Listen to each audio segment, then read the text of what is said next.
And we are coming on the air now because authorities are about to hold a news conference with the very latest. Police and the FBI have said they are actively looking for other persons of interest who may have been involved in the attack.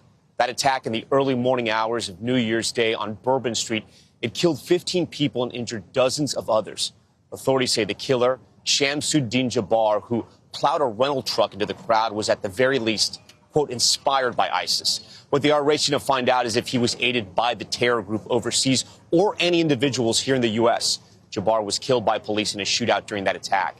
And the investigation is widening. Law enforcement now trying to determine if there's any link between the New Orleans attack and the explosion of a Tesla Cybertruck outside of the Trump Hotel in Las Vegas. NBC News has now identified the driver of that truck, who was the only person killed in the explosion.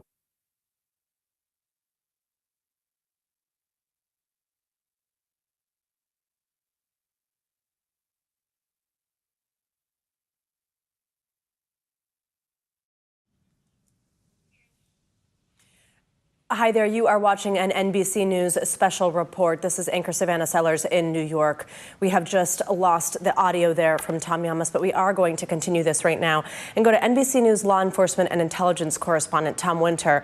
Tom, if you can hear me, we'd love to understand the latest here. What is it exactly that we are hoping to hear in this latest update? There's been many questions in terms of, is there a connection to what happened in Las Vegas, as well as is anybody here in the U.S.? We know some search warrants have been executed. Who are they looking at? What are you looking to hear in this update shortly? Right, Savannah, and it was something that Tom was alluding to from the scene there in New Orleans, this idea of something the FBI first broached yesterday afternoon in their press conference. Are they looking for any other individuals? That was based on video that they were able to gather from local businesses that showed two possible homemade explosive devices that were planted or left behind near the scene. So it wasn't what was found in the truck, but was found near the scene. They saw some individuals around those. Apparently, all those individuals checked out. That means that those individuals are not believed to have been involved in this. And so at this point, still the working belief is that this individual acted alone. Jabbar acted alone. The question is, did he get any sort of support, as Tom was alluding to, from overseas when he traveled over there in 2023? Did anybody radicalize him? Did he get any sort of financial support? Those are all the traditional questions, Savannah, that we get when we're looking at an incident like this. In the Las Vegas incident, right now, there's no indication that anybody else is involved in that. And really, I think investigators are looking at these as two separate incidents, except for the fact of the commonality of how the trucks were rented, as well as the fact that both men served in the Army. Was there any sort of overlap in that Army service? Did they know each other through their Army service? If so, that's an avenue for investigators to pursue. But if not, then these do appear to be separate incidents entirely. So that's what's going on in law enforcement circles right now. We want to get more clarity from Louisiana authorities. They seem to suggest, the Attorney General, in interviews with our own Lester Holt last night, that there may have been individuals who were at the Airbnb where this suspect stayed leading up to this vehicle ramming attack. So the question is, was there anybody else that was coming in or out, or perhaps they were there to make food deliveries or other types of deliveries, and they have no nexus to this investigation or individual as well? Hopefully now, with hindsight, in about 12 hours of time for police to do this investigation, in about 15 or 16 hours since the last time they spoke to us, we'll have more clarity as to what they've found there in New Orleans. So those are kind of the questions that we're trying to get answers to. But again, increasingly, these incidents look like they are separate incidents. The incident at the Trump Hotel in Las Vegas and what happened yesterday in New Orleans. And also, they are increasingly looking like these two individuals acted alone. But hopefully this press conference will provide more clarity. We'll look to see if we hear from the FBI at this press conference as well, who's running this investigation. Savannah? Tom Winter, thank you very much. Again, we are standing by, as you can see, for this update from officials. I'm going to send it back to Tom Yamas, who is on the ground right near the scene of where this attack happened. Tom? Hey, Savannah, thank you for that. Again, any moment now, we're waiting for the governor of Louisiana to start that news conference here in New Orleans to provide a big update. We expect possibly the announcement that they're going to reopen Bourbon Street to pedestrians. This is something we were told by the New Orleans Police Department earlier today, and that it would be announced later. Gotti Schwartz, who joins me now and joins our coverage here in New Orleans, is here live now for us. Scotty, you were walking around the area earlier today, and I've been noticing there's still police there. There was a lot of cleaning done on Bourbon Street, but it looks like they're getting ready to possibly reopen. That's right. And, you know, as we look at this press conference here, you've got a member of the National Guard standing there. All around the perimeter, there are members of the National Guard standing next to state troopers. So there are kind of these senses of the remnants of Hurricane Katrina, almost, if you will. And then we were walking around. You could see that people were starting to go in. They couldn't cross Bourbon Street, but those that worked along Bourbon Street were going in side entrances. So it does look like they're getting ready to reopen. We've heard 2 different times, possibly noon, possibly 3 o'clock. But again, we're going to wait and see what they say during this press conference. Besides the potential reopening of Bourbon Street, again, which would happen less than 2 days after this terror attack here in the city, the Sugar Bowl is going to take place tonight, 4 p.m. Eastern, one of the biggest football games in all of college football. Lots of fans from Notre Dame here, lots of fans from the University of Georgia, the 2 teams playing. What does it feel like to you? Because from the sense I get, there are still a lot of fans here, but it's unclear how busy the Superdome will be. Yeah, I mean, you can hear the music. There are still places the vibe very of New close Orleans, to here that are celebrating, right? So you've got the fans that are making their way down. The T-shirt sales are coming out. There are hundreds and hundreds of people all around the streets here. And again, you've got the spirit of New Orleans is still very much alive. That resiliency is come back. Gotti Schwartz, we appreciate your reporting. We'll check in with you. Stand by for us after this news conference. I do want to bring in Frank Figluzzi. He's a national security analyst for us. Frank, give me the sense. What does your gut tell you? Do you think there are other co-conspirators out there? Or do you think possibly the ISIS connection could be something financial or something different, but maybe a connection overseas and not necessarily other sort of people on the ground here in New Orleans and or in the U.S.? Yeah, that's, of course, the answer we all are looking for, particularly as, the final decision's made to carry out the Sugar Bowl today. So, look, it's too early, I think, for the FBI to say definitively this man acted alone. That would be wonderful, but I don't expect it because it would just be too fast. The question is whether or not his self-association with ISIS really means that there was some cell operating. There's no evidence of that right now. There's been a lot of rumor intelligence around people in and out of the Airbnb. They've got to run that down. Frank, I'm going to pause you there for a second. It looks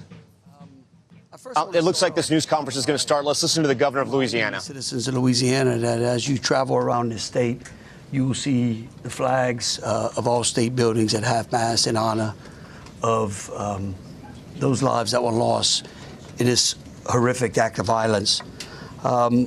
I also think that it's important to remember that what happened yesterday was akin to those who are old enough to remember jigsaw puzzles, and that you would take a 1,000-piece jigsaw puzzle and you empty the box, and you've got to start sifting through those pieces, and you want to start, if you're real good, you start at the corners, right? Try to put your corners together.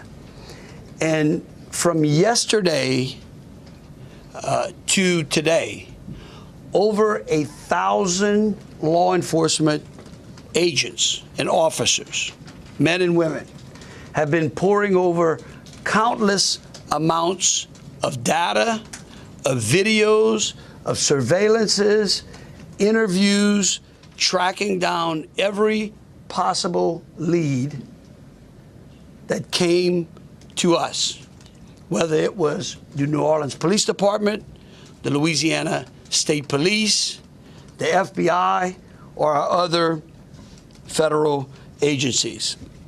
Also yesterday, I issued an emergency declaration. That declaration was meant to streamline resources and communications between state, local, and federal partners. And we're seeing the results of it. I also would like to remind everyone that what's going on in this city and this state is twofold. We've got an active criminal investigation going on, while we're also continuing to secure the city in preparation for 3 o'clock kickoff time for the Sugar Bowl.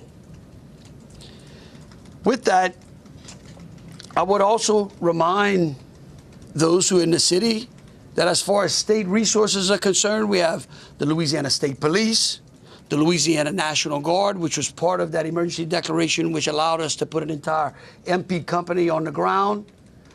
Those become force multipliers, is what we call that in law enforcement and the military. That helps to add to the resources that we have.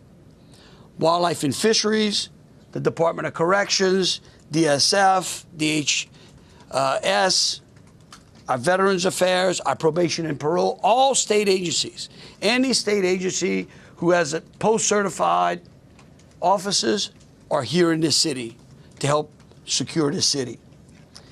And so with that, I would like to turn it over to Christopher Rea, who is the Deputy Assistant Director of the FBI's Counter Terrorism Division. Chris? Thank you, Governor Landry.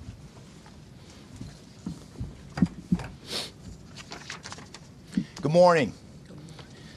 I am FBI Deputy Assistant Director Christopher Rea. I'm from our Counterterrorism Division at headquarters. I'm also joined by Assistant Special Agent in Charge Alethea Duncan from our New Orleans office, who you heard from yesterday.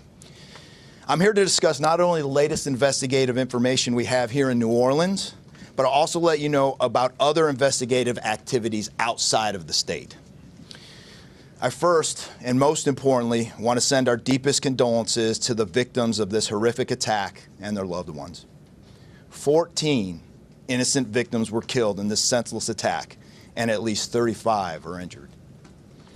We cannot ease the grief people in this community and across the nation are feeling at this time, but rest assured, we stand with you and in support of you.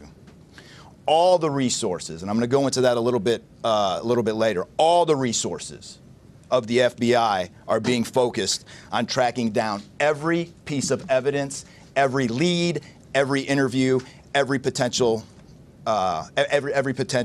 lead we've got. While I won't be able to answer all your questions today, my goal is to be as forthcoming as possible with you on what we've uncovered so far. First and foremost, let me be very clear about this point. This was an act of terrorism. It was premeditated and an evil act. This was obviously a critical incident, and with that, lots of information and tips come pouring in from law enforcement, first responders, and the public. We have been aggressively running down these tips and information. As you all know, that takes time, and we will continue to do so until every lead has been followed through on. This investigation is only a little more than 24 hours old. So I ask you to keep in mind that as I go through some of the specifics later. But at this point, currently, and this is another fact I want to be clear on, we do not assess at this point that anyone else involved in this attack except for Shamsa Din Jabbar, the subject you've already been briefed on. A little bit about what the FBI is doing. So we are surging people and assets to the area from across the region and across the nation. Special agents in multiple field offices across the country have been deployed and are assisting with potential aspects of this investigation and following up on every lead. Additional teams of special agents, professional staff, and victim specialists continue to arrive to provide more investigative power and assistance to the victims and their families. We have also forward deployed a number of our critical incident response group assets, including members of our hostage rescue team, special agent bomb technicians, and crisis management coordinators. In addition, we have deployed more evidence response technicians to continue to process the various scenes that we have. So far, we have received just over 400 tips from the public, and that information is being followed up on both here in New Orleans and across the country. Some of the tips are here in New Orleans, and there are other tips in other states across the country that we are following up on. The FBI team and our law enforcement partners here are also reviewing hundreds of hours of surveillance and other video from both the French Quarter and other locations. As for a timeline, At this point, investigators believe Jabbar picked up the rented F-150 in Houston, Texas on December 30th. He then drove from Houston to New Orleans on the evening of the 31st, and he posted several videos to an online platform proclaiming his support for ISIS. There were 5 videos posted on Jabbar's Facebook account, which are time-stamped beginning at 1:29 a.m. and the last at 3:02 a.m. In the first video, Jabbar explains he originally planned to harm his family and friends, but was concerned the news headlines would not focus on the, quote, war between the believers and the disbelievers, end quote. Additionally, he stated he had joined ISIS before this summer. He also provided a will and testament.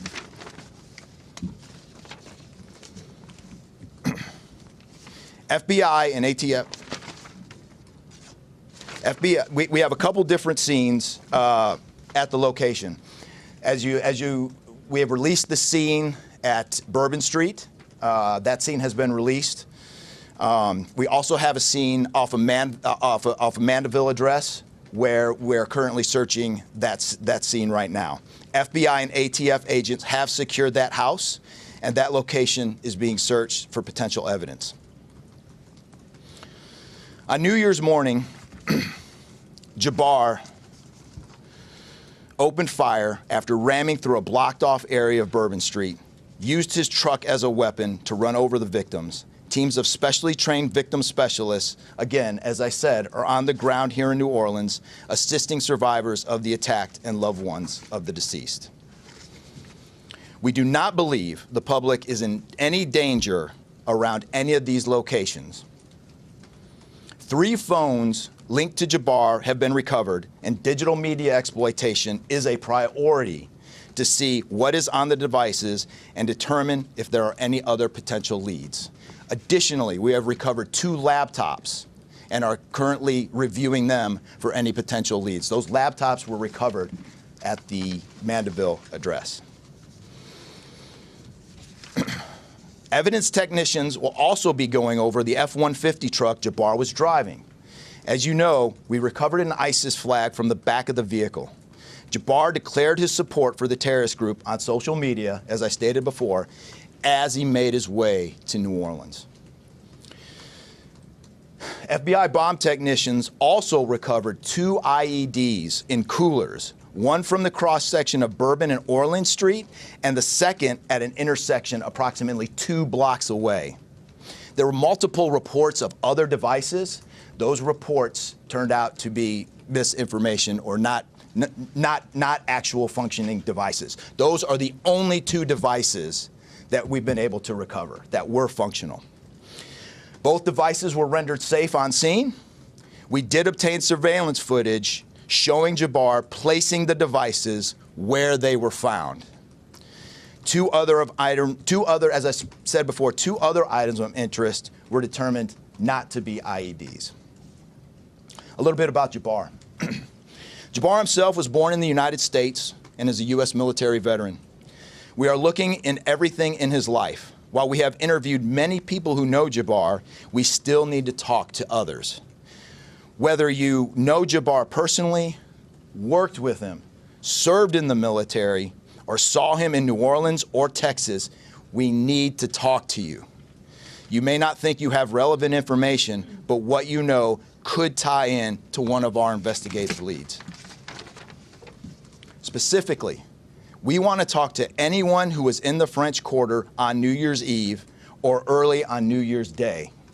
That includes people spotted near one of the 2 IEDs on Bourbon Street. The IED was inside a cooler, and many people stopped and looked at the cooler and then continued on their way. Let's be clear, again, we do not believe at this point these people are involved in this incident in any way. We want to speak to them as witnesses and want to know what they saw and when. I went down to the crime scene last night. It is very hard to put into words what it looked like and how difficult it was to see. Anyone with information can call us at 1-800-CALL-FBI or send digital tips to fbi.gov/Bourbon Street attack. Early this morning, evidence response teams finished their work at the crime scene. Bourbon Street has been turned over to the city of New Orleans. As you know, there's also an FBI investigation in Las Vegas.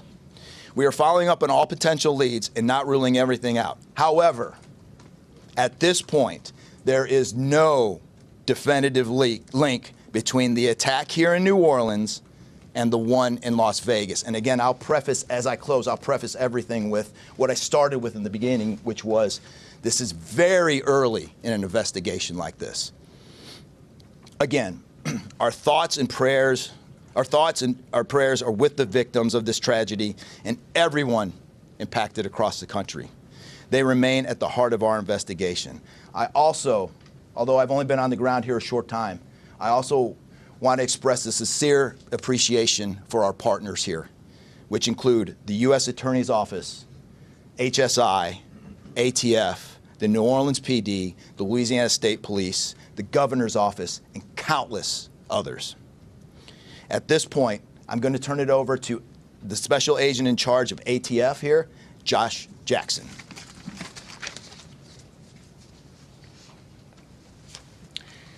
Hey, good afternoon. As stated, my name is Joshua Jackson. I am the Special Agent in charge for the ATF New Orleans Field Division. And ATF's primary mission is preventing, reducing, and solving violent crime throughout the United States and abroad. Solving part is the focus of this investigation. ATF resources that have been brought to bear to the city and to focus with our federal, state, and local partners have been our national response team. We spoke about the scene that's still being processed now. The National Response Team of ATF is a team of certified fire investigators, certified explosive specialists, fire engineers, electrical engineers. These folks will give us additional investigative leads to help the investigative team identify what happened at the location in Mandeville and identify how that fire started and move the investigation forward from there. Additional resources that ATF has brought to bear into the city as our ATF Special Response Team. This is a tactical team capable of handling any sort of enforcement operation. This team is deployed, on set, and ready for the Sugar Bowl today. This team is also made available to the Louisiana State Police and also New Orleans Police Department to assist with any efforts that they may have during this period. Additional resources, as the governor alluded to, he executed executive powers and had an emergency declared to where ATF was able to tap in to Emergency Support Function 13 resources. This allowed us to bring additional explosive detection canines so that we can safely sweep the city and safely sweep the Super Bowl in preparation for the game today. These resources will still be in the city as we lead up to the Super Bowl and through Mardi Gras. These type of ATF resources will be here. The last resources ATF has brought to bear, and probably the most important one, is our victim witness coordinators. These folks come in and they provide resources to the victims and the family members that have suffered greatly during this tragedy. The entire city hurts, but the victims and the family members are in need of resources and care long after this investigation wraps up.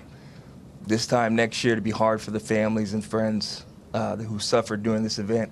So our victim witness coordinators are working with the FBI, the City of New Orleans coordinators to provide resources to these folks out here.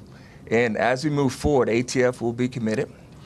We will work with the investigative team moving this investigation forward, but also we'll be here to make sure the city is safe and prepared as we move into the Super Bowl. And with that, I'm going to turn it over to our mayor of this great city, New Orleans. Madam Mayor. Thank you so much. Thank you so much. Well, good morning once again.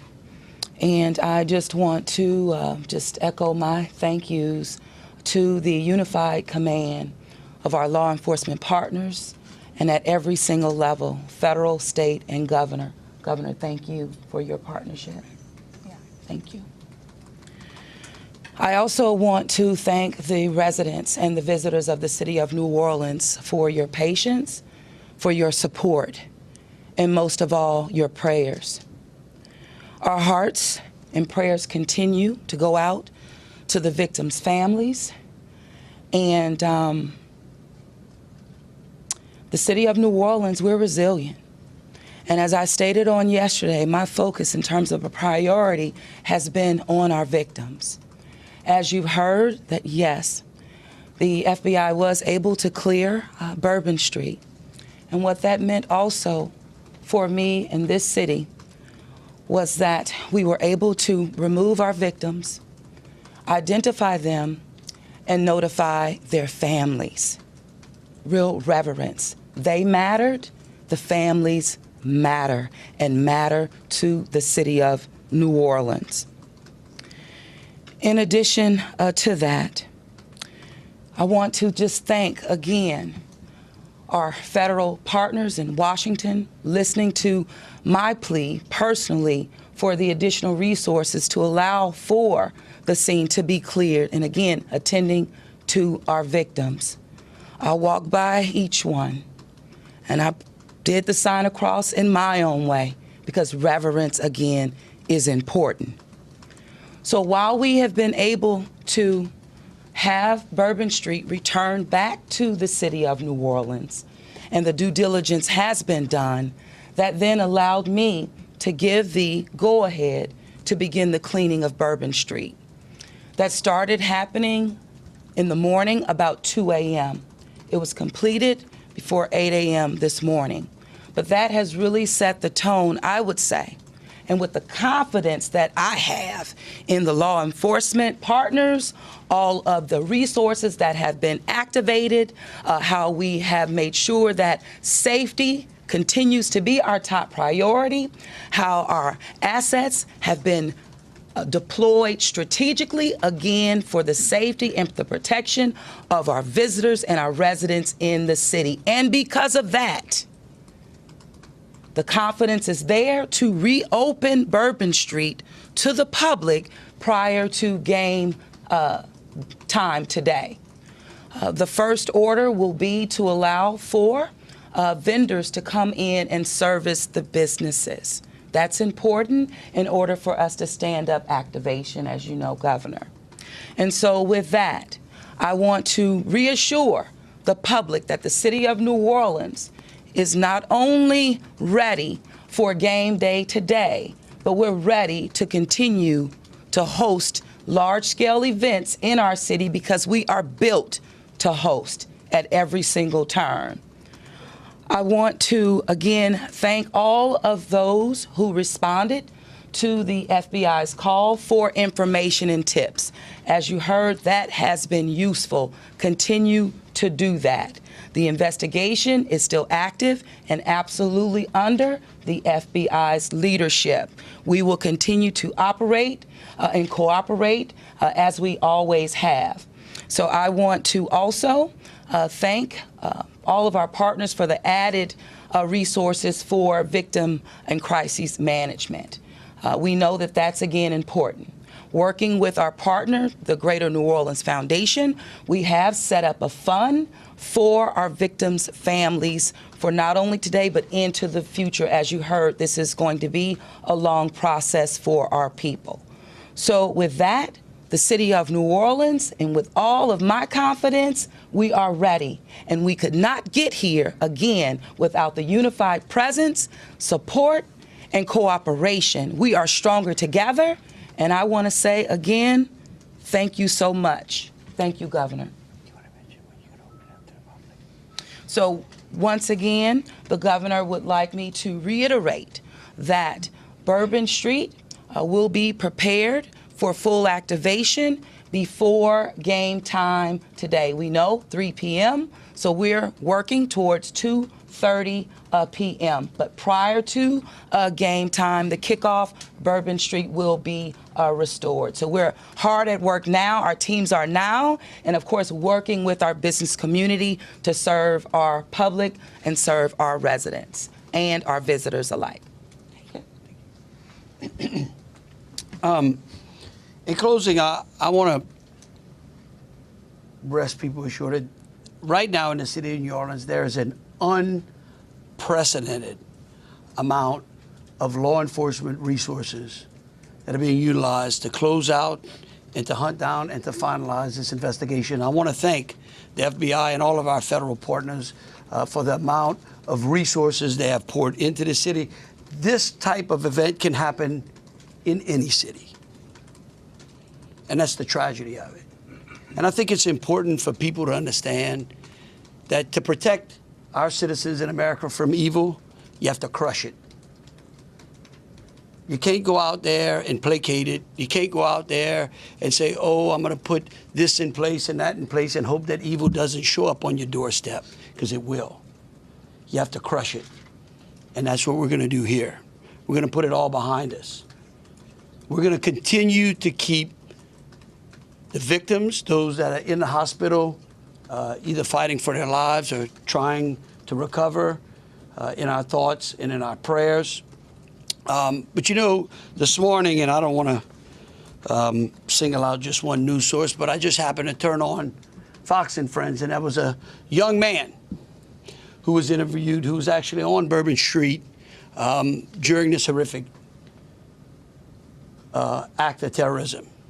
And they closed out by asking him, what now? And I think he summed it up. He said, look, we can't live in fear, because fear will paralyze us. He said, we come down to the city to enjoy ourselves and to entertain ourselves and to be with our friends and with our families, because that's who we are. Louisiana invented hospitality. The people of this city care for each other. And believe you me, we care about each one of the lives that were lost in the city of that. We will never forget them. But it would be a tragedy if we let their losses be snuffed out because of fear. This city will be back. We'll be open to family and friends and loved ones who want some time to relax from the pressures of life. And so today, we're going to have us a sugar bowl. We're going to enjoy ourselves. We're going to keep those, again, who have lost loved ones in mind. And we're going to get on to the business of this city and this great country. With that, I'll take any questions. Governor, this is for you and the Assistant Director. The message has really changed since yesterday. Yesterday, the FBI said that people should be vigilant, that he did not act alone, that he likely had help. And now you're coming out the very next day and saying he was a lone wolf, everything is safe, the game moves on, everybody had a good time. How can you be so sure just 12 hours later? Well, we're going to bring him up. All right, but here's what I want to remind everyone. Like, I was a deputy sheriff. All right, I worked in a jail, I worked on the street, I worked on the interstate, I served warrants. I can tell you, look, in today's world, I get it. Information, we get information like that. Everybody lives in a 15-second TikTok video. We think that life operates like it does on our phones, and it just doesn't. Information changes. In fact, that's why we ask the media for patience. We get information, like I said, no one dumps a 1,000-piece jigsaw puzzle and puts it together in 5 seconds. Okay? And what I would tell you is that I appreciate the fact that what we did was we're under-promising and over-delivering today. And I think that's important. And I want to remind something. Look, because over the last decade, law enforcement has taken it on the chin, unfairly. And there are great men and women serving in the FBI, in ATF, in Louisiana State Police, in New Orleans PD. Our sheriffs have been unbelievable in this. And I tell you, they want to protect you all. And we have to trust them. And sometimes the information we put out, we end up finding out that it may be incorrect. But guess what? What we're doing here is something that I think is important. It's called transparency. And look, something may change again. Here's what I do know, though. Right now, this is one of the safest places on earth. That doesn't mean that nothing can't happen. Thank you, Governor. And to echo exactly, I think the governor put it eloquently as could be said. In a lot of these instances, I also had the opportunity to deploy to Boss Bomb, and I will tell you this is almost carbon copy to Boss Bomb as far as the inaccurate reporting that comes up. And what the governor said is we want to be transparent with the public. Years of the FBI not being transparent, we're being as transparent as we possibly can. And unfortunately, as we're being transparent, unfortunately for that, there is some information that we have to go back and recorrect. And in this particular incident, you heard the resources that we've brought, that the other state and locals have brought. We've had 24 hours now to go through media, to go through phones, to interview people, to analyze those videos, analyze other databases. And after all of that, there's been hundreds and hundreds of leads done just in 24 hours. We're confident at this point that there is no accomplices. And I'll give you an idea of how that information sometimes, a lot of the early reports came out that there were extra people that were setting the coolers down, right? It turns out those were just patrons on the street that were looking inside the coolers, right? Well, we didn't know that at first, so we had to kind of track all that down and put that to rest. So that's just an example, one of the pieces of information, but there were other pieces of information that after we got our feet under us a little bit and on the ground here, we were able to put together a much more accurate picture of the subject and his attention. Updated death toll. We just wanted to double check. Yes. 14, not 15. Yeah, 14, and then the shooter himself would be 15 total, to include the shooter. And the IEDs, were the IEDs pipe bombs, and have you discovered a remote detonator anywhere? And when you said that you have surveillance footage of the suspect planting those IEDs, what time roughly were they planted? Yeah, those roughly a couple hours. I don't have the exact times in front of me. A couple hours prior to the attack, probably after midnight. I want to say 1 or 2 in the morning, but I can't. Left the area and came back. Correct. That's our assumption now. I mean, we still have a lot to work through. We're getting more surveillance video and everything else, but that's the assumption. Were there sweeps being done on Bourbon Street? Would there have been canines out on New Year's Eve? Would there have been bomb sweeps done? Look, I think let me just say this, and either Joe or Rob will correct me. Look, a bomb dog doesn't operate like a drug dog, right? On Bourbon Street, there's a lot of senses, right? A lot of smells. I don't think you can run a bomb dog down Bourbon Street with thousands of people there and be able to sniff out a bomb. What we've been doing, what they have been doing, is certainly a complete sweep of the quarter because of the limited amount of traffic that's been out there. Let me just say this. I think this may help. It would be my hope that as some additional time goes through, maybe closer to maybe the beginning of next week, we will, if we've got it to what extent buttoned up as we could, I would work with the FBI and the city, and maybe we can come up with a timeline to be able to get you those information, kind of walk everyone through from day one through. I think it's extremely premature, and you're really putting us on some speculative grounds to ask some of those questions, because again, it's only been 24 hours. I mean, can you imagine how far we've come in 24 hours? So, clarify if there was pipe bombs in a well, we'll go one at a time. Being done to make Bourbon Street safer tonight than it was New Year's Eve? Are temporary bollards being brought in to block off the street, and why weren't those used on New Year's Eve? Well, look, here's what I'm going to say. Every time some bad guy does something like this, there's what we call an after-action review. Because again, nothing is 100%. We have reinforced the area. We have deployed some additional types of assets. I personally, it's up to the city or other, I don't like to give specifics because I don't like to tell the enemy what we got. But I can tell you we're in better shape than we were before. We have time for 2 more questions. Can you speak to the Mandeville scene? And then we'll go to you. Some neighbors at that site told us they smelled smoke early in the morning. Was there a fire there? Any kind of burning happening? Yeah, great. Do you still believe that fire happened after the suspect was killed? That's correct.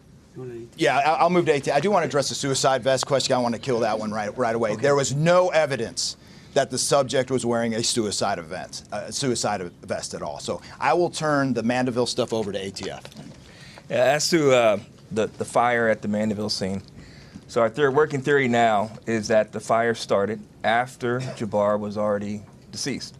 There's a lot of different ways that can happen. You could have different time devices. You could have a long cord that extended that time. You could also have pressure cookers that were put on top of the stove filled with gasoline, and then it went off. There's a lot of different ways to do it, but that is why our ATF National Response Team is here to answer those questions and get that investigative lead back to our team. So more to come on that. We're still processing that scene. We're out there right now. Are you able to assess what type of how he became radicalized over all of this time? What brought him to Bourbon Street? Do we understand? Was there any international travel involved? What led him down this path to this sort of radicalization? Yeah. Sure, a lot of questions we're still asking ourselves. We know that he specifically picked out Bourbon Street. Not quite sure why. I mean, I think one can assume that it was lots of people New Year's Eve, with a target for an attack. That's the stuff in the coming days as far as that path to radicalization that we're really going to be digging into and making a priority of. So what I can tell you right now is that he was 100% inspired by ISIS, and so we're digging through more of the social media, more interviews, working with some of our other partners to ascertain just how to ascertain a little bit more about that connection. We're gonna do one more. Kate. Right there. You've had your hand up for a while, sir. Thank you. I appreciate it. Yeah. It's actually for Special Agent Ryan. Sir, I prefer those. I'm gonna In order to reassure people, would you be able to explain the analysis and evidence that has led to this most recent understanding that he was a lone actor and that there is at this point, at least from your understanding, no further danger to the public? Sure. I think a lot of that, multiple interviews, the hundreds of interviews that we've conducted so far, the social media review that we've done of his accounts, by my count now, the 5 devices we have, the 3 cell phones and the 2 laptops, been able to initially triage or go through that, and there is just nothing to indicate through call records, through anything on those devices, through interviews, through anything in our systems that he was aided in this attack by anybody. And again, I have to caveat, like the governor said, this is 24 hours into it. And that could change, but right now we've got a much better picture and much more confidence on what we were dealing with than we were just 24 hours ago. All right, look, thank y'all so very much. Again, we are going to try to get y'all as much information as possible. So any additional information will be put out through press releases. Thank you so very much. Are we going to be making Bourbon Street a pedestrian only, or are we going to be allowing cars to drive? Pedestrian man, Chris. I'm sorry. Pedestrian. Yeah. Okay, we've just been listening to the governor of Louisiana along with FBI officials and local officials here in New Orleans. We've learned a lot of new information. I do want to start that the number of dead has somewhat changed. They're now saying there are 14 victims who have died in this terrorist attack, and the 15th was the terrorist himself. I also want to point out something that's happening right now. You see a lot of construction vehicles here behind me. We have some video. I'm going to ask the control room to roll as well. They are now setting up barriers along Bourbon Street because the mayor, as NBC News first reported, is set to reopen Bourbon Street about 36 hours after this terrorist attack happened. We understand it's going to open at 2:30 local, 3:30 Eastern, just before the start of the Sugar Bowl. Officials saying they feel this area is now secure. My colleague Gotti Schwartz was out there on Bourbon Street witnessing them putting down the barriers. They're also putting them at the corner of where that terrorist jumped the curb and got onto Bourbon Street. So essentially on the sidewalks as well. They are reinforcing Bourbon Street. And a lot of people are going to be asking why they didn't do this before New Year's Eve, why this had to be done after 14 people were killed in that terrorist attack. We are also learning from the FBI that they now believe this is somewhat of a lone wolf attack. They are now saying they do not think there are co-conspirators anymore. Again, the investigation is fluid, but they do not think there were other people, at least not here in New Orleans, who helped them out to pull off this attack. They say that because they're now telling us there were 2 IEDs they located, pipe bombs that were essentially in coolers along Bourbon Street on one location, Orleans, which actually is a few blocks ahead of where the terrorist attack ended, and that people were walking by and noticed the coolers, and they thought possibly they were connected, but they're saying they don't believe these people are connected anymore. They do want to talk to them, though. Inside the coolers, they found some wires. They found what looked like bombs and nails. They think these might have been remote devices. They believe the terrorists planted these bombs right after midnight, sometime between 1 and 2 a.m., before he drove down Canal Street, where we are, jumped the curb just behind me, and started that attack on Bourbon Street. They also said, as of right now, they don't think there's a connection with the attack in Las Vegas, right? There was that Tesla Cybertruck that blew up outside the Trump Hotel in Las Vegas. As of now, the FBI says they do not see any clear connections here. They're also still investigating the Airbnb house here in New Orleans. The FBI is still there investigating. They found 2 laptops, 3 cell phones that belonged to the terrorists. That's what they're saying. There was also a fire there, and they now believe that possibly was started by a timed bomb that went off after the terrorist died. I want to go to Tom Winter. He's our NBC News law enforcement intelligence correspondent. Tom, talking about other things that stood out for you from that press conference, because we just learned a lot about what has happened over the last 24 hours. Sure, Tom. So we heard from Christopher Rea, who's a Deputy Assistant Director of the FBI's Counterterrorism Division. He's based out of FBI headquarters. Just a coincidence. He actually grew up and is from the Houston area, which is where this suspect is apparently from. And so he has a lot of experience, not only with terrorism investigations in that part of the country where you are, in the Texas region, but also was one of the people involved in the investigation. He mentioned it, Boss Bomb, which is the FBI code name for the Boston Marathon bombing investigation. So he brought a sense of timeline to us that we didn't have before. Let's get to that. On December 30th, apparently this suspect picks up the pickup truck that was used in the attack. On the 31st, so New Year's Eve day, he makes his way from Houston to New Orleans, and along that trip, starting after approximately 1:29 a.m. local time, he begins recording a series of videos, 5 in total, according to Rea. These videos talk about his desire initially to kill his family in the name of ISIS. He talks about his allegiance to ISIS, but he didn't think that would garner enough press attention, so he turned his sights, and Rea talked about it later in the press conference, to this idea of specifically targeting Bourbon Street. So it's 5 in total. He also left behind a last will and testament in the course of recording those videos. You referenced it. At that location in New Orleans, they recovered 3 cell phones and 2 working laptops. The IEDs that they found, they were able to go back and look at surveillance video and actually found that he placed them there. The question is whether or not they would have been remote detonated, that they would have gone off by him triggering something. We've seen that in other terrorist attacks. It is in terrorist propaganda on how to build those. The key word that he said, they are, quote, confident that he acted alone in this attack on Bourbon Street. So that's definitely a change in this investigation from what the FBI ASAC talked about yesterday. And that's after they reviewed some of the video and were able to kind of narrow out individual suspects. And you alluded to the people that were looking at these coolers on Bourbon Street.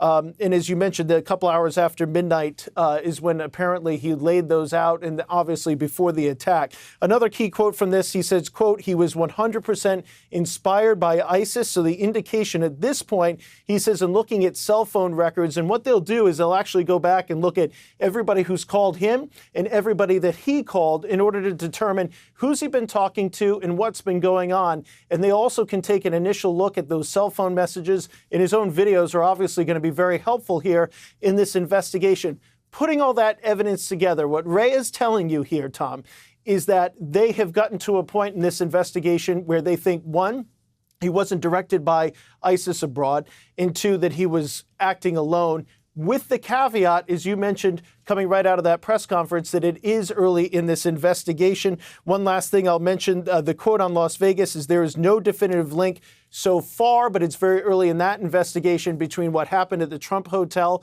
the explosion of a Cybertruck, and what happened in New Orleans yesterday. There are evidentiary coincidences between the two. There are active searches that are going on for the individual that rented that Cybertruck, his home in Colorado. There's active law enforcement activity in the Houston area where the New Orleans suspect is from. But at this stage, there's no definitive link between the two. Again, the big caveat that these things change over time. And the challenge for law enforcement these days, these phones that we have, Tom, they collect so much data, so much information about us and our movements, it's tough to sift through. All right, we thank you for that, Tom. I want to bring in Tim Gallagher. He's a former FBI special agent in charge of Newark, New Jersey. Tim, I first want to start with Bourbon Street, right? They're going to reopen Bourbon Street 36 hours after this terror attack that killed so many people. Is that the right call? Well, sure. Thanks for having me on. And you know, like when we spoke yesterday, it's New Orleans is going to be one of the safest places in the country to be right now. On lockdown, and having been in cities post attack, it's the sense of vigilance of everybody on the street, law enforcement, and not living in fear. Like let's conduct the investigation. Eye towards keeping the focus on public safety, but let's move forward. Tim, I do want to ask you, it feels like the terrorist had some type of training, right? He seemed to know a lot about explosive devices. He seemed to have figured out a plan. He seemed to have known how to pull this off. Do you think someone can just get that from being radicalized online by ISIS, or do you think it has to be something more in depth as far as training goes to pull off something like this? Well, we've seen this over the last 15 years. Individuals based in the U.S. becoming radicalized. The materials are all out there online. These terrorist organizations such as ISIS, they put step-by-step instructions out there on how to put together explosive devices, how to conduct these attacks. This is nothing new. And then you combine that with some military training, which this individual would have received over the years. That would probably give him enough to pull this off. Tim Gallagher, we thank you for that. I want to head over to NBC's Morgan Chesky. He's reporting live from Las Vegas. Morgan, I know you heard in that news conference the FBI is saying it doesn't look like there's any link between what happened here in New Orleans and what happened where you are in Las Vegas. But I know you have some new reporting about who rented that Tesla Cybertruck. Yeah, Tom, we do. And of course, this investigation is still very fluid on both ends. That's what authorities are saying. But two senior law enforcement officials have told NBC News that they've identified a man known as Matthew Allen Livelsberger as the individual who rented that Tesla Cybertruck using the Turo car sharing app in the state of Colorado. What remains to be seen here, Tom, is if that individual, Livelsberger, was the one who drove it from Colorado here to Las Vegas and then pulled it right outside the Trump International Hotel yesterday morning, where surveillance video shows from multiple angles it exploded. That is one of the big questions that remains right now. Authorities only confirming that one body was recovered inside that Cybertruck whenever they went through the charred wreckage there. Among some of the other things they found in the vehicle, Tom, it goes to a crucial amount of evidence that they're building. It was multiple canisters of gasoline, of camping fuel, in addition to large firework mortars that can be purchased commercially that you can actually hear going off in the videos, whistling and exploding there whenever this all took place. Some of the other things we've learned here is that Elon Musk has cooperated with authorities to the point that they were able to retrace some of that Cybertruck's path from Colorado here to Vegas, Tom, by using Tesla stations. They were able to kind of pinpoint that path. We do know it arrived in Vegas around 7:30 in the morning yesterday, where the truck was seen driving up and down the Vegas Strip before it pulled in front of the Trump International Hotel around 8:20, detonating within about 10 to 15 seconds thereafter. That blast, Tom, injured about 7 individuals standing nearby. We know at least 2 of them were rushed to a nearby hospital, still awaiting to hear an update on their condition. But we do know that the build of the Cybertruck essentially contained, at least somewhat, that blast inside. Authorities late yesterday saying that it could have essentially been much worse. But all of this with the caveat, Tom, that this is a very fluid investigation here. Tom? Okay, Morgan Chesky with that new reporting out of Las Vegas. Morgan, we thank you for that. I do want to bring in Gotti Schwartz. He's been looking over at Bourbon Street just behind us now when they were putting those barriers down. Gotti, what else did you see? Yeah, so you've got a crowd over there that's watching these barriers go up, and 2 of those barriers went up in the exact same spot as that truck jumped the curve going around the police car and headed down towards Bourbon Street. There are 2 barriers standing there, and there are people that are talking about where were these a few days ago? Where were these yesterday? So there's already this sense of, hey, if this is so easy to fix, why wasn't this done earlier? And now those barriers are going up all the way down Bourbon Street. There's about 7 or 8 blocks that they've got to put these barriers up. But we're looking at the timing at about 2:30 is when they want to open up Bourbon Street again, which is right before kickoff. So it looks like Bourbon Street's going to be reopening. Yeah, and to give the viewers some context here, at issue is those bollards, right? They were those stainless steel poles that essentially stand out in the middle of the street so vehicles can't pass through. They were all along Bourbon Street for years. They decided to replace them in a rush before the Super Bowl, so they took them all down, and there was nothing there. And as we've seen in the surveillance videos, as we've seen in the eyewitness videos, the terrorist in that pickup truck was able to just zoom down Bourbon Street and kill up to 14 people, as we now know. And one thing that we heard yesterday from officials is that there are also those wedges that can be put up. They're temporary wedges that kind of raise and lower, raise and lower. Those hydraulic lifts, yeah. They were saying that they were having problems with them, mechanical problems, and so they didn't want to put those up in case an ambulance had to get in and there was an incident that happened where people needed to be transported out. But again, hindsight 2020, and people watching these things going up, asking the question that so many people have. If it's so easy to fix, why wasn't this done earlier? Gadi Schwartz, first, I know you're going to continue your reporting and anchoring from here as well. We do want to mention that the FBI is asking for any help on this. If you knew the terrorists, if you had any interactions with them, they've received more than 400 tips, but they want to talk to more people because they want to understand why this man chose New Orleans, why he became radicalized, and why he decided to kill Americans. That concludes this special report. More coverage ahead on NBC News Daily and our streaming channel, NBC News Now, as well as online at NBCNews.com. And there will be much more tonight on Nightly News and on Top Story. For now, I'm Tom Yamas in New Orleans.